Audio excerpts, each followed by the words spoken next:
Cuando quieras, Pablo. Listo. Bueno, en esta oportunidad tenemos el gusto de escuchar a Alejandro Arguín. Es de la UNAM, un invitado por Javi, y nos va a hablar sobre la exactitud del colímite. ¿Vale? Gracias, Alejandro, por aceptar la invitación y están las puertas abiertas en el seminario. No, bueno, pues muchísimas gracias a Javier y a Cristian por invitarme. Entonces les voy a platicar sobre un trabajo que está en colaboración con Carlos Parra. Y bueno, en esta plática me voy a enfocar en el colímite, pero obviamente todo se puede dualizar para hablar de la exactitud del límite. Entonces, bueno, mucho de lo que voy a hacer es a través de los grupos de extensiones. Entonces, una primera parte la voy a utilizar para recordar algunas propiedades del Hextalayoneda, y ya en una segunda parte les voy a hablar de algunos resultados que hemos estado trabajando. Y bueno, pues empezamos, les recuerdo, bueno, pues, lo que todos ya deben saber, el funtor X fue introducido en los 50 por Cartan y Eilenberg. Se define como el funtor derivado del Ohm, lo cual se calcula a través de resoluciones proyectivas o con resoluciones inyectivas. Y bueno, una de las cosas que se prueba es que el ext1 es isomorfo al grupo de extensiones. ¿Sí? Bueno, un poquito más adelante voy a definir ya con precisión a qué me refiero con esto, si alguno de ustedes no está familiarizado. Pero bueno, el punto es que pues, a partir del grupo de extensiones, pues, se decidió buscar maneras de definir el ext de tal manera que fuera independiente a la existencia de proyectivos o inyectivos en las categorías. Entonces eso es lo que se llama el Hextalayoneda. Se define justo como el grupo de extensiones o generalizaciones de este. Y bueno, se puede definir sin necesidad de proyectivos o inyectivos. Entonces, bueno, algo que recalcar a lo largo de mi charla es que todo se trabaja en categorías que no tienen por qué tener proyectivos o inyectivos. Y bueno, también hay que decir que en caso de que sí existan los suficientes proyectivos o inyectivos, entonces el Hextalayoneda va a ser equivalente al Hexta homológico de siempre. Bien, entonces, si yo tuviera que platicarles el objetivo de esta charla así en 3 líneas, sería que, bueno, en este artículo que aquí les pongo, se prueba que el coproducto de sucesiones exactas cortas es una sucesión exacta corta, sí y solo si la correspondencia natural entre estos dos grupos es un isomorfismo. Bien, entonces esencialmente lo que les voy a platicar es que vamos a buscar extender este resultado, pero en lugar de hablar de coproductos y productos, vamos a buscar hablar de colímites y en dado caso límites. Bien. Ok, entonces para empezar un poco de notación, A va a denotar una categoría abeliana, sigma va a denotar una categoría pequeña, lo cual quiere decir que la clase de objetos es un conjunto.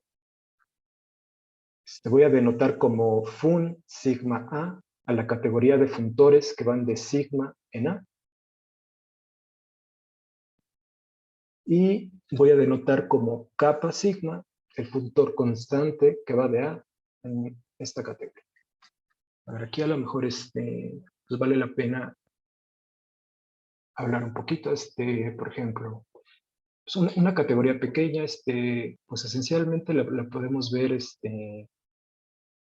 sea, podemos pensar una categoría pequeña como, podría ser como un carcaj.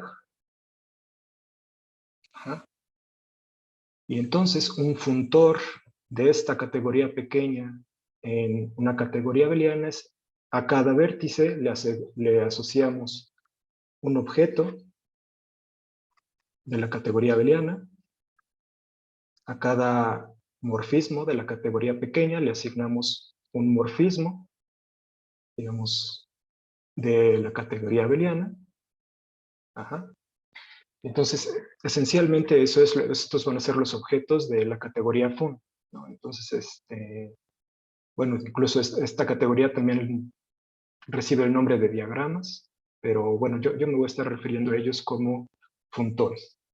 Y bueno, en particular, para cada objeto A de la categoría, yo puedo asociar un funtor constante que a cada vértice le asocia el mismo objeto y a cada morfismo le asocia la identidad.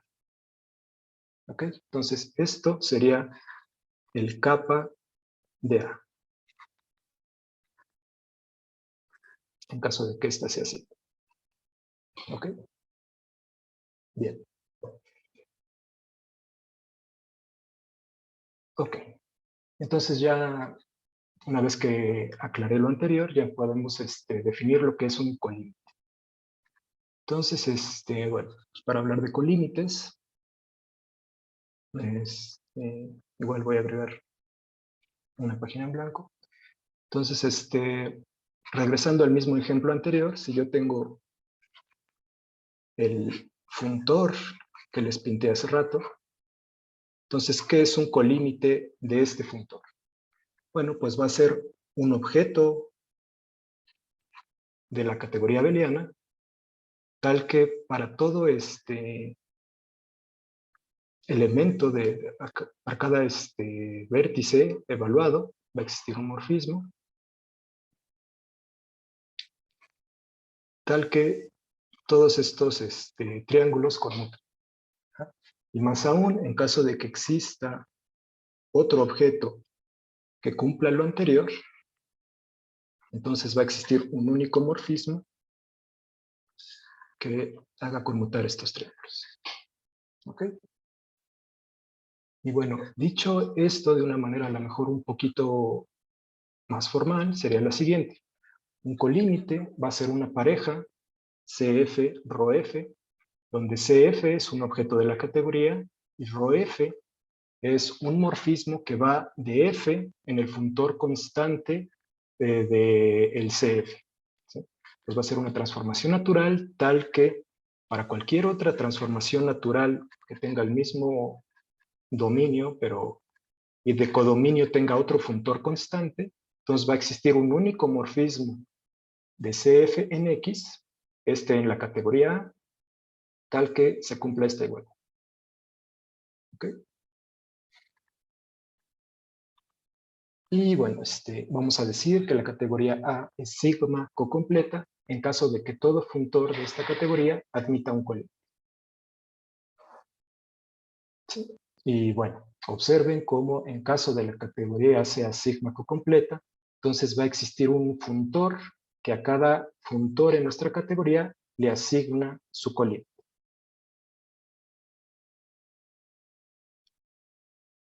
Y bueno, es un hecho bien conocido que este funtor va a ser exacto a derecha. Esto se sigue de que si ustedes, si pensamos esta definición con más calma, lo que tenemos es que la pareja dada por el funtor colímite y capa, esto va a ser un par adjunto. Entonces, o sea, esta definición se puede reinterpretar diciendo que esto es un par adjunto, y entonces a partir de ahí se concluye directamente que este va a ser exacto a derecha. Sin embargo, por lo general no va a ser exacto a izquierda. Entonces, justo nuestra tarea es tratar de determinar cuándo este funtor va a ser exacto a izquierda. ¿Sí?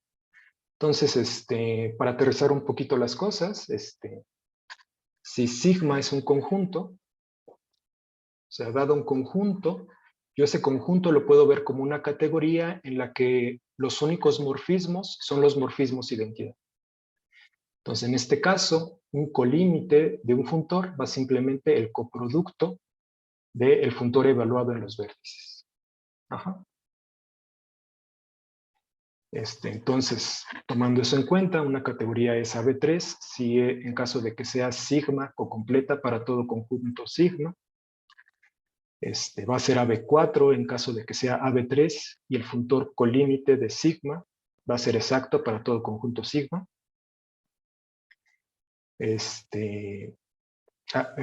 La propiedad dual es AB4 estrella. Y de la misma manera, si tenemos sigma, un conjunto dirigido, les recuerdo que un conjunto dirigido es un conjunto en el que, dados cualesquiera dos elementos, va a existir un tercero, el cual recibe morfismos de los dos. Entonces, en caso de que sigma sea un conjunto dirigido, entonces los colímites sobre sigma es lo que llamamos como un límite directo. ¿Sí? Y bueno, entonces, una vez más, podemos reinterpretar la propiedad AB5 como que sea una categoría AB3, donde el funtor colímite sea exacto para todo conjunto dirigido sigma. Y bueno, la propiedad dual es la AB5 estrella. Bueno, ejemplos más concretos serían las categorías de módulos sobre un anillo arbitrario. Entonces, esa categoría va a ser AB5, AB4 y AB4 estrella, pero no va a ser AB5 estrella. Otro ejemplo es la categoría de grupos abelianos de torsión. Esta se sabe que va a ser AB4, es decir, va a haber coproductos y los coproductos van a ser exactos. Va a ser AB3 estrella, es decir, va a haber productos, pero no va a ser AB4 estrella. Es decir, el producto de epimorfismos no tiene por qué ser un epimorfismo en esta categoría. Bien. Entonces, bien. Creo que eso concluiría más o menos un resumen de los objetos con los que voy a estar trabajando. No sé si hasta aquí alguien tenga una pregunta para aclararla antes de continuar.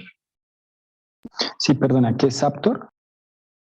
Aptor sería la categoría de grupos abelianos de torsión. Ok, bien, gracias.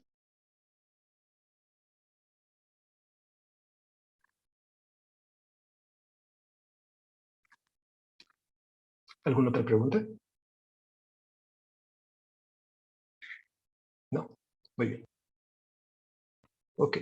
Entonces, a continuación vamos a platicar un poquito de los grupos de extensiones y sus propiedades elementales. Entonces, para esto, supongamos que estamos en una categoría abeliana C y vamos a tomar dos objetos A y B. Entonces, podemos considerar la clase E1 de BA, que van a ser todas las sucesiones exactas de esta forma. ¿Sí? Entonces, en esta clase podemos definir una relación de equivalencia de esta manera, ¿sí? Es decir, dos sucesiones exactas van a estar relacionadas siempre y cuando exista un diagrama conmutativo de esta forma. ¿Okay? Entonces, las clases de equivalencia bajo esta relación son lo que voy a llamar extensiones. ¿Sí? Y la clase de todas las extensiones es lo que denotamos como ext1 de A de Bn. Bien. Ok. Entonces, bueno, la propiedad más importante de estas clases es que van a tener una estructura de grupo abeliano. La suma va a estar definida de la siguiente manera. Para cada objeto C, consideramos los morfismos nabla de C y delta de C. Y entonces la suma va a estar definida de esta forma. Okay, aquí todavía no, bueno, ¿qué estoy haciendo aquí? Estoy tomando dos extensiones dadas por dos sucesiones exactas, eta y eta prima. Y entonces estoy definiendo la suma como tomar el coproducto de esas dos sucesiones exactas, luego tomo la extensión asociada y luego estoy aquí haciendo actuar los morfismos anteriores en esta sucesión exacta. Es que aquí, bueno, estoy dando cuenta que todavía no les digo en qué consiste este producto de morfismos, pero ahorita les cuento. Y bueno, entonces resulta que con esta operación los conjuntos X son un grupo abeliano donde los objetos neutros van a estar dados por las sucesiones exactas que se signan.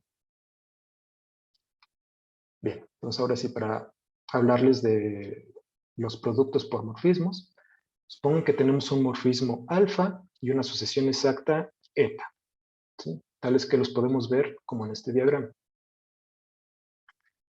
Entonces, si nosotros hacemos un pullback, obtenemos este diagrama.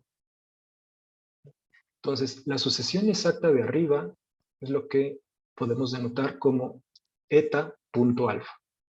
¿No? Entonces, la correspondencia que a cada eta lo manda a eta alfa define una función que de hecho va a ser un morfismo entre los grupos de extensiones, ¿sí? Entonces, eso es lo que antes denotaba como eta.alfa. ¿Sí? Ok, y entonces una propiedad interesante de lo anterior es que siempre que tengamos un morfismo de sucesiones exactas, es decir, un diagrama conmutativo como entonces esto va a suceder si y solo si el diagrama se factorice de esta forma. Ajá. Entonces observen que lo que nos dice es que la sucesión exacta del medio es alfa.eta' y también va a ser eta.gamma. Es decir, la sucesión exacta del medio se obtiene al aplicar un push-out de la sucesión de arriba con el alfa y la sucesión del medio se obtiene de aplicar un pullback de la sucesión exacta de abajo con el gamma. Entonces, esa propiedad la podemos escribir diciendo que existe un morfismo alfa beta gamma de eta prima en eta, si y solo si eta.gamma es igual a alfa punto de eta prima. Bueno, en particular, si tenemos una categoría AB4, entonces dado un conjunto de sucesiones exactas cortas, nosotros podemos calcular el coproducto de esas sucesiones exactas, nos va a dar de nuevo una sucesión exacta corta, y las inclusiones nos van a dar estos diagramas conmutativos para todo K. Entonces, en particular, lo anterior nos dice es que la késima inclusión multiplicada por la késima sucesión exacta es igual al coproducto de todas las sucesiones exactas, punto, la késima inclusión de C. Bien. Ok. Y ahora sí, les platico sobre el teorema que les cité al principio. Supongan que tenemos un coproducto, así, y tenemos sus inclusiones canónicas. Entonces, dada una sucesión exacta como esta, tenemos el siguiente diagrama para cada i, ¿cierto? Entonces, ¿qué pasa si nosotros hacemos un pullback? Obtenemos una sucesión exacta como esta, donde sabemos que el renglón de arriba es eta por la inclusión, y entonces esta construcción me está dando una correspondencia descrita aquí abajo que a cada extensión del coproducto en B nos va a dar un elemento de este producto de extensiones que es exactamente la extensión multiplicada por cada una de las inclusiones. Entonces, lo que nos decía el teorema que les cité al principio es que una categoría va a ser AB4 si y solo si esa correspondencia que les describí arriba va a ser un isomorfismo para cualquier conjunto de objetos y para cualquier D. ¿Okay? Entonces, este es el teorema que nos interesa estudiar, sí, porque nos gustaría extender, nada más que en lugar de hablar de coproductos, hablar de colímites.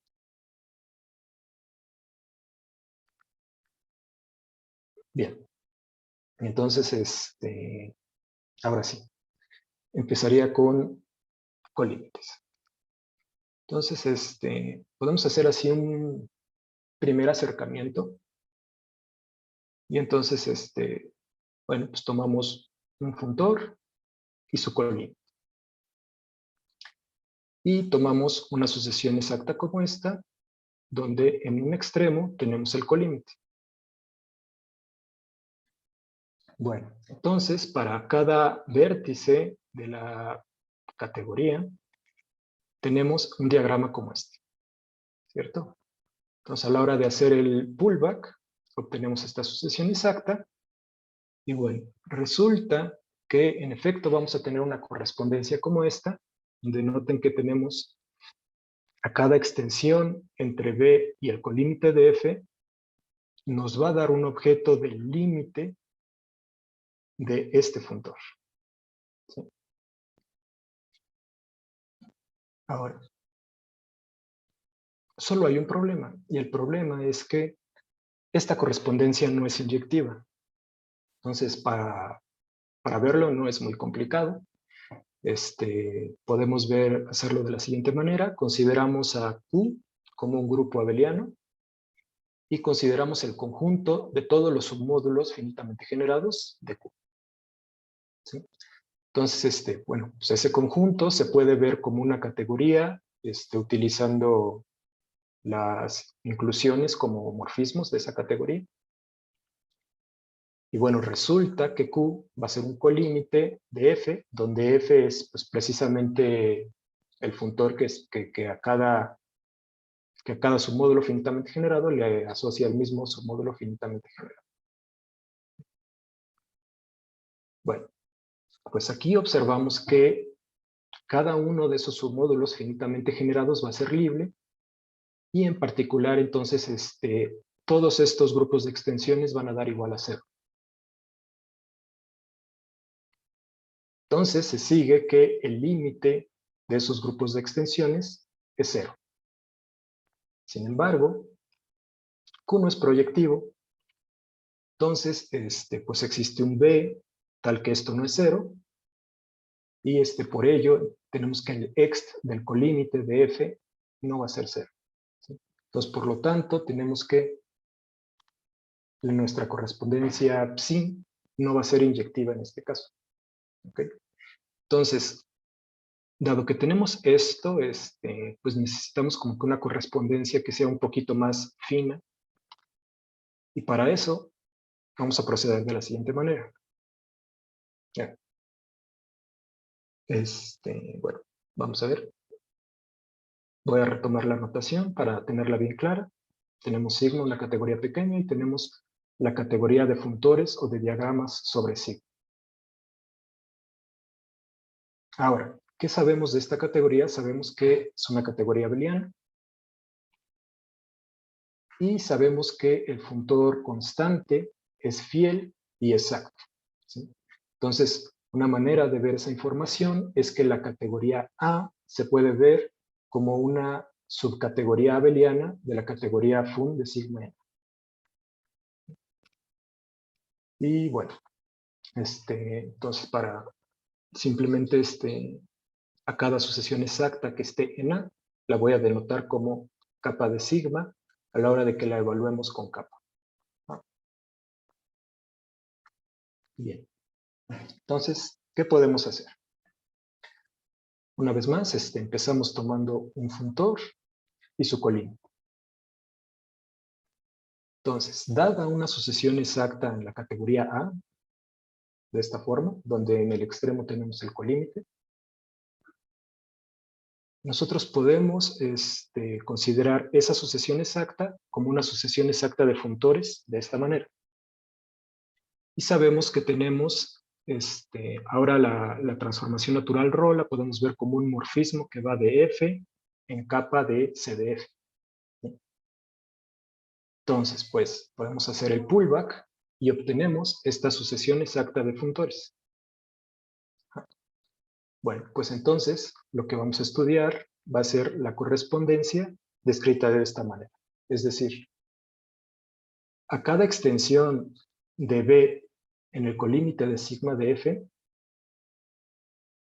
la voy a llevar a la categoría de funtores por medio del funtor capa, aquí, y luego vamos a hacer el pullback con ρ, que es la transformación natural del colímite. ¿Ok?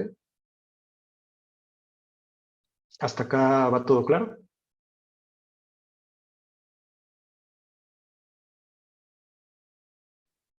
¿Sí? Creo que sí. Muy bien. Sí, sí. Ok. Entonces, ¿cuál sería nuestro teorema? Bueno, caso que tengamos una categoría abeliana A y sigma, una categoría pequeña, entonces afirmamos que el funtor colímite va a ser exacto si y solo si la correspondencia que acabamos de definir es un isomorfismo para todo funtor F y para todo objeto B. Y bueno, pues déjenme darles un bosquejo de la prueba del teorema. Supongamos primero que el funtor colim es exacto. Entonces, queremos mostrar que nuestra correspondencia, esta, es biyectiva. Sin embargo, algo que ya no mencioné es que es muy sencillo probar que siempre va a ser inyectivo. Entonces, realmente lo único que tiene de importante este teorema sería aquí más bien la sobreyectividad, ¿sí? Porque la inyectividad siempre se tiene. Entonces, lo que queremos probar es que sea sobreyectiva. Bueno, pues entonces nos tomamos una extensión y queremos mostrar que está en la imagen de nuestra correspondencia. Bien, entonces una extensión está dada por una sucesión exacta de esta forma. Y dado que el funtor colímite es exacto, podemos considerar la sucesión exacta dada por los colímites. ¿Está bien? O sea, este es el colímite del constante de A, este es el colímite de G, este es el colímite de F. Ahora, del colímite del constante en A tenemos este morfismo nabla. Déjenme aclarar quién es ese morfismo nabla. Cuando tenemos un conjunto sigma y tenemos ya habíamos visto que en este caso el coproducto va a ser un colímite, ¿cierto? Entonces, en particular, colímite de un solo objeto se puede ver así. Ahora, si ustedes consideran las inclusiones, por otro lado, el funtor identidad, entonces sabemos que existe un único morfismo que hace conmutar estos triángulos, ¿cierto? Este es el que normalmente llamamos como codiagonal, que viéndolo en categorías de módulos, lo que hace es como que sumar los elementos del coproducto. Entonces, de manera similar, cuando tenemos el colímite de un funtor constante,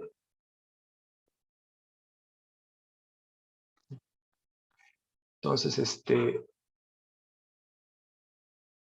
nosotros tenemos por acá, aquí el ρ, pero por otro lado también tenemos las identidades. Entonces va a existir un único morfismo que lo denotamos como nabla. Y bueno, entonces, ¿qué propiedad cumple este morfismo? Bueno, entonces va a ser el único morfismo tal que a la hora de llevarlo a la categoría y luego componemos con ρ, entonces me va a dar la identidad. ¿Ok? Entonces, este es el morfismo del cual estoy hablando en el diagrama. Ajá. Entonces, si hacemos un push-out, les recuerdo que a partir de esta sucesión exacta, tomamos la sucesión exacta dados por los colímites, después consideramos el morfismo nabla, y ahora estamos haciendo el push-out. Obtenemos este diagrama conmutativo. Ahora, si llevamos ese diagrama conmutativo a la categoría de funtores, obtenemos este diagrama conmutativo. Pero, pues, por otro lado tenemos la sucesión exacta por la que empezamos. Tenemos aquí los morfismos canónicos del colímite. Bien, observen que de este lado, esta composición es la identidad. Eso me quiere decir que este cuadrado es un pullback. Por lo tanto, lo que estamos obteniendo es que esta sucesión exacta de abajo, si primero la llevamos, le aplicamos capa y después multiplicamos por rho, obtenemos lo de arriba. Eso quiere decir que la sucesión eta está en la imagen de nuestra correspondencia, ¿no? Entonces, con esto ya probamos una implicación. Ahora, para la implicación opuesta. Supongamos que nuestra correspondencia Perdón, siempre es exacta. ¿podemos volver un segundo a la diapositiva anterior? Sí, claro. Me perdí un segundo. ¿Cómo es que concluimos que eta está en la imagen? Eta es la sucesión exacta de arriba. Sí, a Y, ver. ok, Acá está eta, ¿no? Ajá. Y nosotros empezamos con esta, ¿no? Que es como el colímite de esta. Déjenme, voy a ponerle así, colímite de esta, pero acá le estamos aplicando capa, ¿cierto? Y acá tenemos esta que, no sé, la podríamos llamar mu, que es esta por esta. Ajá. Entonces, pero bueno, esta mu, de hecho, es una capa, ¿cierto? Entonces, a ver, repito el argumento. Nosotros construimos este diagrama conmutativo donde de este lado tenemos la identidad y tener la identidad de este lado lo que me dice es que este cuadrado de acá es un pullback. Ajá. Entonces, que este sea un pullback, lo que me está diciendo es que este de arriba, eta, es el de abajo, esta, multiplicado por este de acá. Ajá. Y bueno, esto es nuestro morfismo sigma de mu. Ajá. Por lo tanto, el eta está en la imagen.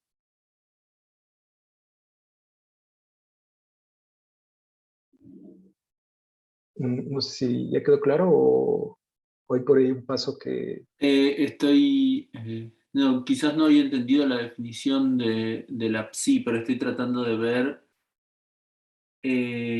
mu. Ok, ok, bien, gracias. Ahí está. ¿Sí? Bien. Ok. Entonces, pues vamos a la implicación opuesta. Pues en este caso, estamos suponiendo que nuestra correspondencia siempre va a ser, biyectiva.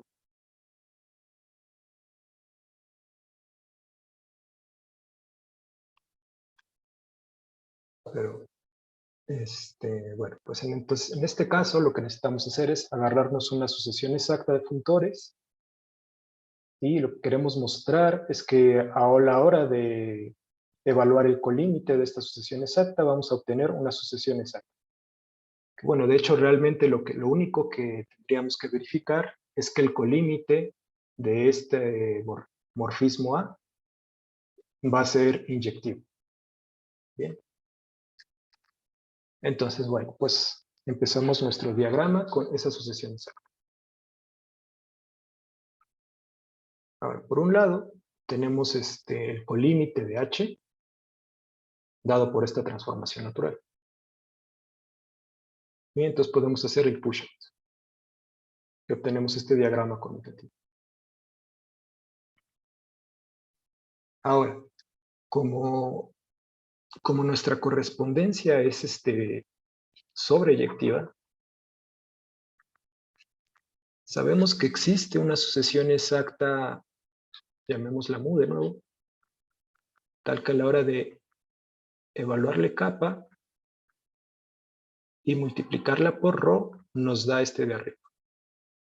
Entonces tenemos este diagrama conmutativo de abajo. Bien.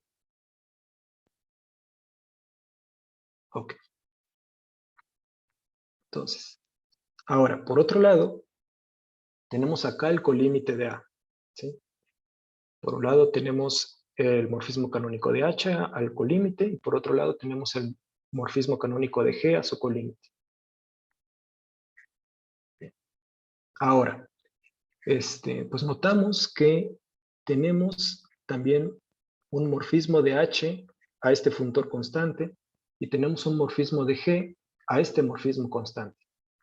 Entonces, por la propiedad universal de colímites, esos morfismos se tienen que factorizar a través del morfismo canónico del colímite. ¿Sí? Y bueno, más aún, como todo es canónico, entonces este cuadrito de aquí abajo va a conmutar. ¿Sí? Y de hecho, acá tenemos la igualdad. Entonces lo que tenemos es que este de acá se factoriza como este con este. Pero entonces, como este es inyectivo, se sigue que este tiene que ser inyectivo. O bueno, más bien, monomorfismo. ¿Está claro?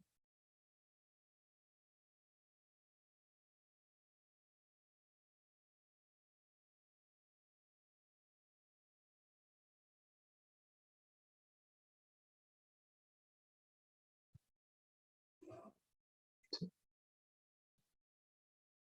Creo que sí. Sí. Sí. Bien. Perfecto. Bueno, entonces con eso concluiríamos la prueba de nuestro teorema. Ahora, bueno, ya de por sí es un teorema interesante por su cuenta propia, pero hemos encontrado algunas características interesantes. Y bueno, como vamos bien de tiempo, creo que las puedo abordar cómodamente. Y entonces, para hablar de esas propiedades, voy a introducir lo que llamamos como la categoría sigma asterisco. ¿Ok? Entonces, bueno, empezamos con una categoría pequeña sigma. Y entonces la categoría sigma asterisco va a ser la que se construye a partir de sigma agregando un punto fuente. ¿Eso qué quiere decir? Bueno, pues si tenemos aquí abajo el sigma, tenemos aquí todos los objetos de sigma con sus posibles morfismos.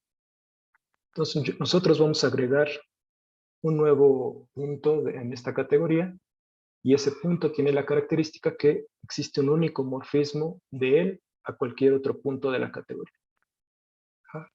Entonces, esta nueva categoría es lo que llamamos como sigma asterisco. ¿Sí? Y bueno, para decirlo más precisamente, los objetos de la categoría sigma asterisco son los de sigma más uno nuevo, que lo llamamos asterisco. Y además, para cada objeto de sigma, consideramos un nuevo morfisma, que lo llamamos alfa sub i, que va del asterisco en i. Y bueno, de tal manera que toda la clase de morfismos de la categoría sigma asterisco son los morfismos de sigma, unión estos alfa i's que acabo de presentar.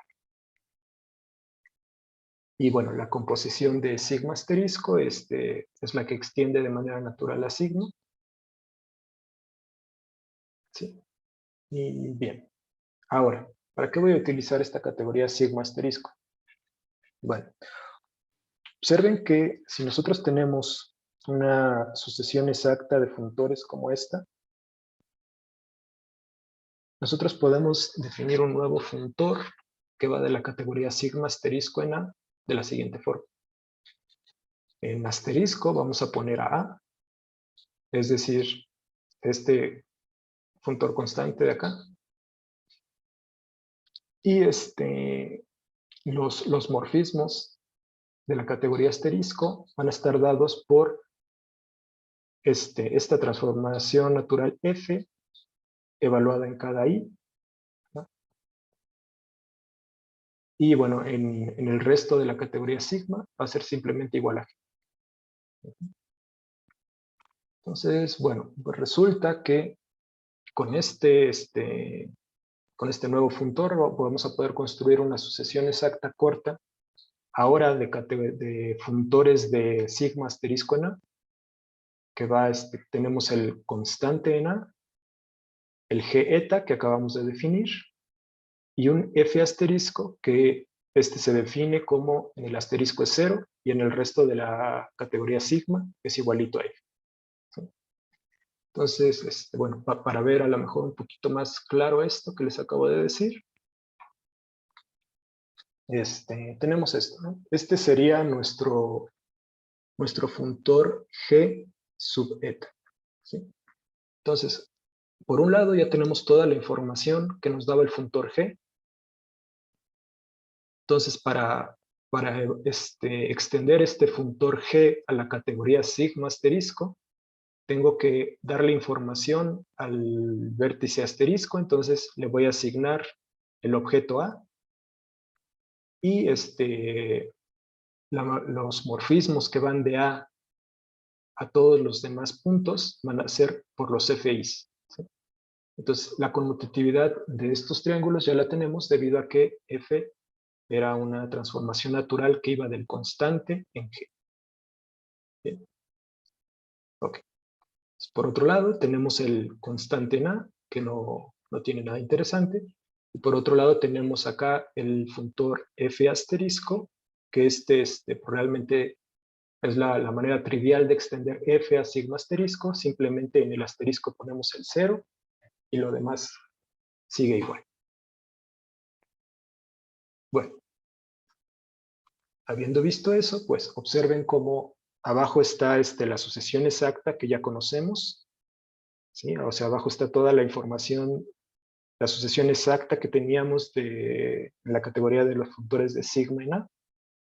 Entonces, para extender esa información, simplemente ponemos aquí un 1, y entonces ya tenemos una sucesión exacta corta en la categoría de funtores de sigma asterisco en A. Bien. Ok.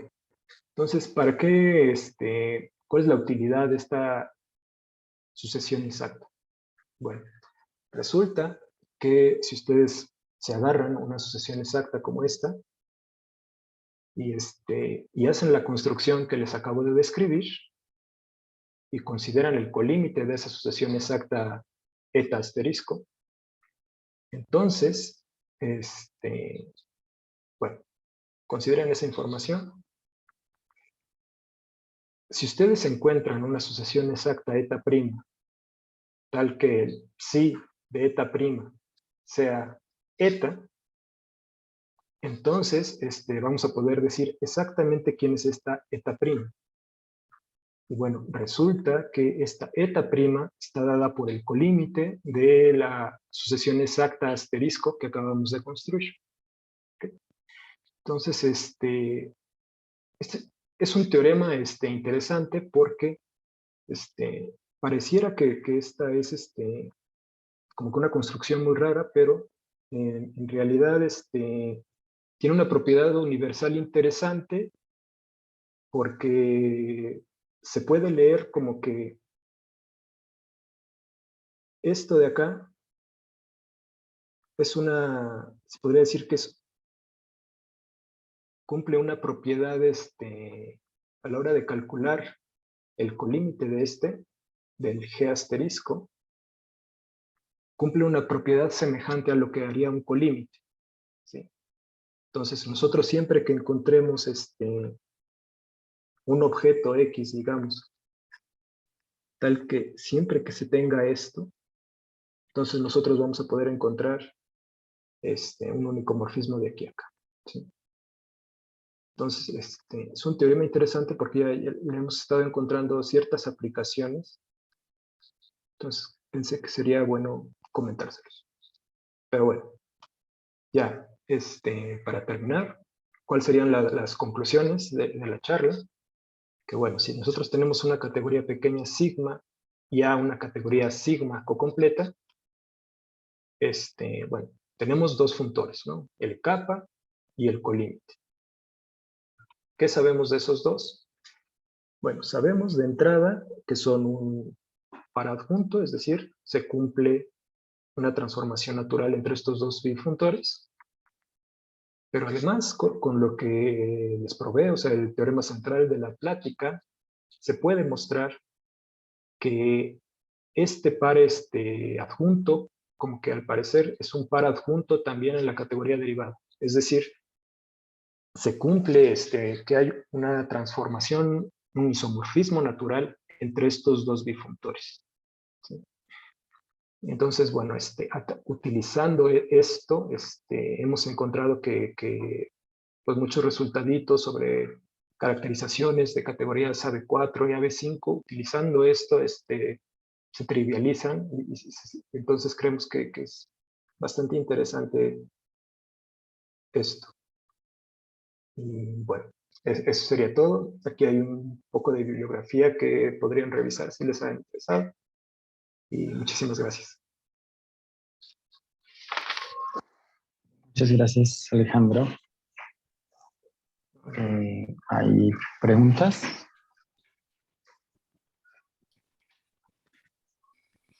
Yo tengo una pregunta. Lo que probaron ahí puede verse como que la adjunción se extiende a los grupos de extensión, esencialmente, ¿verdad? ¿Saben si eso sigue valiendo cuando uno mira grupos de extensión más altos? Cuando mira X2, X3. Es una buena pregunta. Sí, sí. O sea, estos resultados que les conté están en este archivo del ARGIF, pero todavía no subimos que también se puede extender a todos los grupos de extensiones. Es decir, sí se puede llevar al extene O sea, el en isomorfismo natural. cuanto el colímite es exacto, vale esa adjunción al nivel de todos los X. Así es. Ajá. Ok.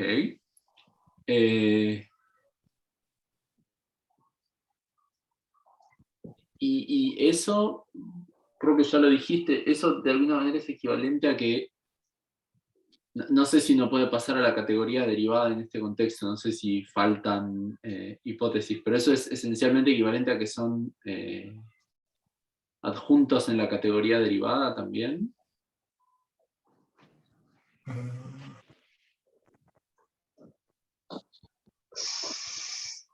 Sí.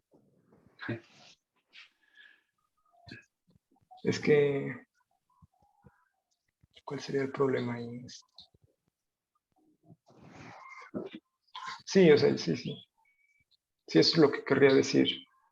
Como que...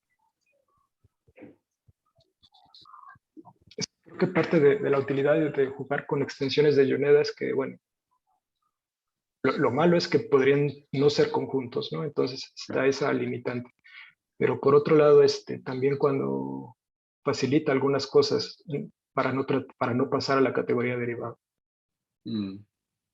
Pero sí, o sea, esencialmente eso es lo que, eso pasaría lo que dices, que sería un par adjunto en la categoría derivada. Y cuando el funtor colímite no es exacto, esto de alguna manera les permite construir una especie de funtor derivado aquí. No, o sea, más bien en caso de que no sea exacto, entonces creo que no habría adjunción. No, estoy de acuerdo, pero la idea esta de que está este morfismo que falla en ser... es siempre sobreyectivo, fue lo que dijiste, ¿verdad? No, siempre es inyectivo. Siempre, Lo que claro, podría siempre es fallar es inyectivo sobreyectivo. y la demostración de la sobreyectividad fue la que hubo que repetir. Entonces, el conúcleo de eso tiene sentido porque estamos en una categoría abeliana. El conúcleo de ese morfismo mide cuánto falla la exactitud del colímite, ¿verdad? Entonces, de Sí, alguna manera es el funtor derivado, digamos, en algún sentido que no sé precisar. ajá, La pregunta es si se puede usar ese conúcleo para definir un funtor derivado. exactamente, exactamente. Ok.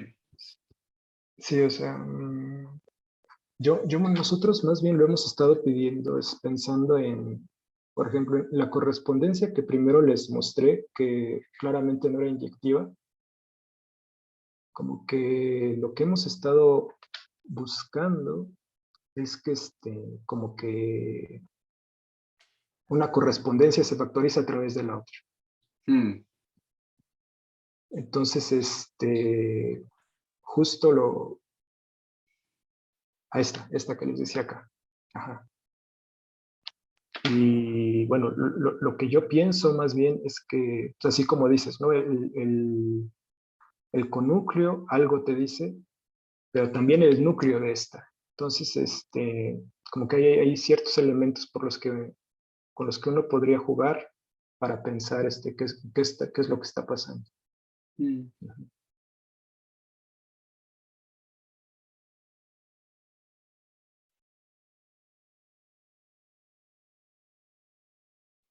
Esta es la que no es ni inyectiva ni sobreyectiva, ¿verdad? Sí, ¿Y cómo es la que sí es inyectiva entonces? Va de... la que sí es, déjame ver, sería esta. Claro, entonces...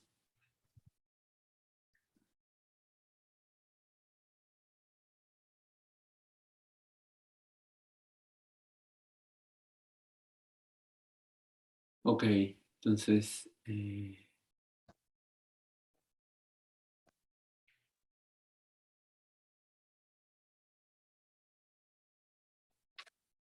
claro, esta es la que sí es, la que sí extiende la adjunción, la anterior no.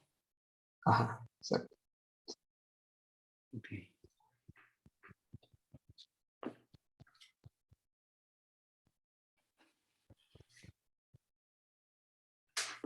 Ok.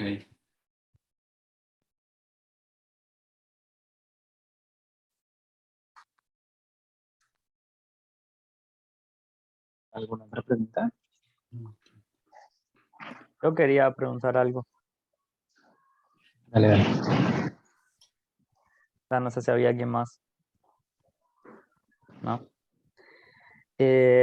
Con respecto a que ahí, más para el final, hablaste un poco de aplicaciones y yo estuve pensando durante toda la charla si había por detrás de esto alguna motivación en especial, algún problema o alguna, o sea, además del el interés de por sí que pueda tener hacerse esa pregunta, por supuesto, en el contexto en el que ustedes están trabajando, pero después dijiste un poco también de cosas que se pueden demostrar con esto y qué tipo de problemas se pueden tratar. No sé si hay algo así en el fondo, si tenían alguna motivación, no sé, de otra cosa. Era eso nada más.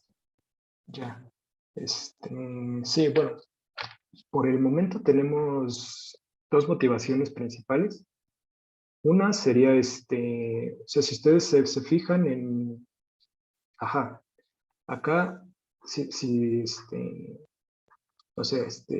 si ustedes han estudiado sucesiones exactas puras, justo aquí el problema es que, o sea, acá se podría decir que el núcleo que el núcleo no trivial son las sucesiones exactas puras.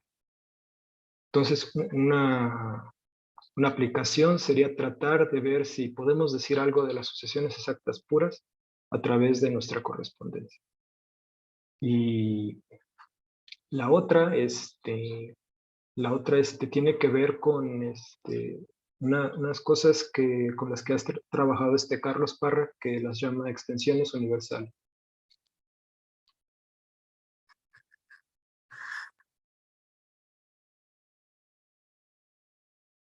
que, bueno, la idea de estas extensiones universales es que, dados A y B, tú vas a buscar una extensión tal que, digamos, vaya así, A, E, y tengas aquí un coproducto. ¿Sí? Entonces, la idea es que esta extensión sea lo suficientemente grande, tal que para toda extensión de A en B, es decir, para cualquier sucesión exacta que tú tengas de esta forma, tú vas a poder encontrar un morfismo que complete este diagrama, con el que puedas encontrar un diagrama conmutativo como este. Entonces, en caso de que tú encuentres eso, esta de abajo es la que llamas una extensión universal de Bn. Entonces, bueno, la segunda motivación sería estudiar este tipo de extensión. Ok.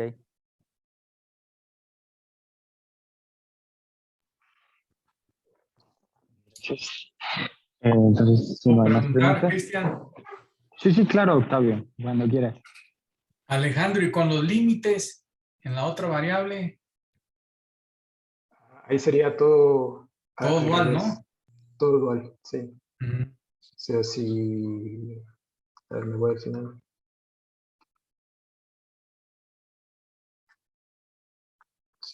Rápido.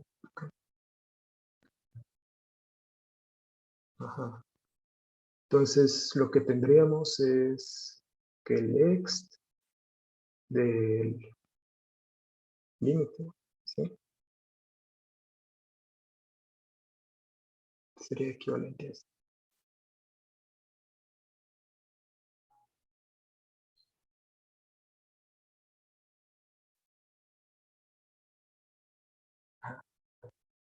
En caso de que el lim sea exacto. Y Ese es estas cosas no se el mismo pueden capa. aplicar para estudiar pares de contorsión y todo eso también. Sí, sí, seguramente sí. Sí, ¿verdad?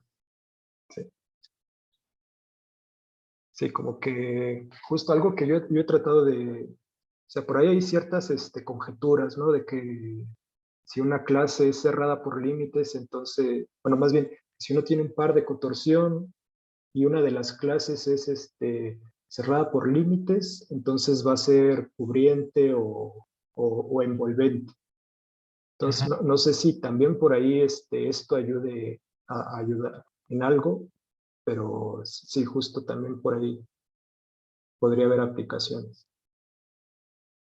Porque digamos, estás calculando el X1 en la categoría abeliana A y estás pasando la funtores, ¿no? Ahí Ajá, quizás eso pueda traer algunas cosas interesantes, ¿no?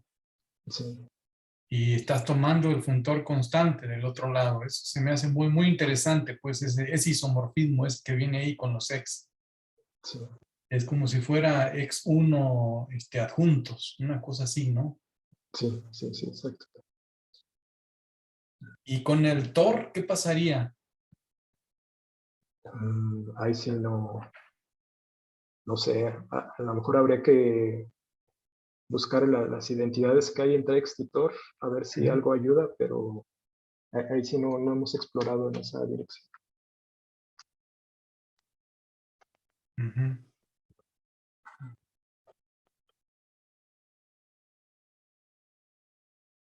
A ver, bueno, creo que por ahí alguien preguntaba si era el mismo capa. Sí, sí es el mismo capa.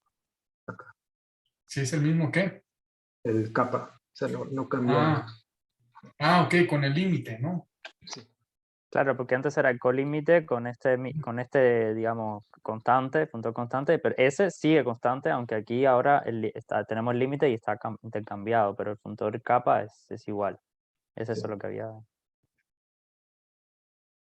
sí, hay que recalcar.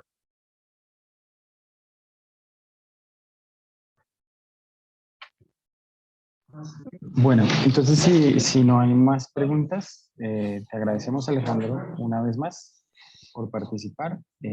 Podemos dejar de grabar. Muchas gracias.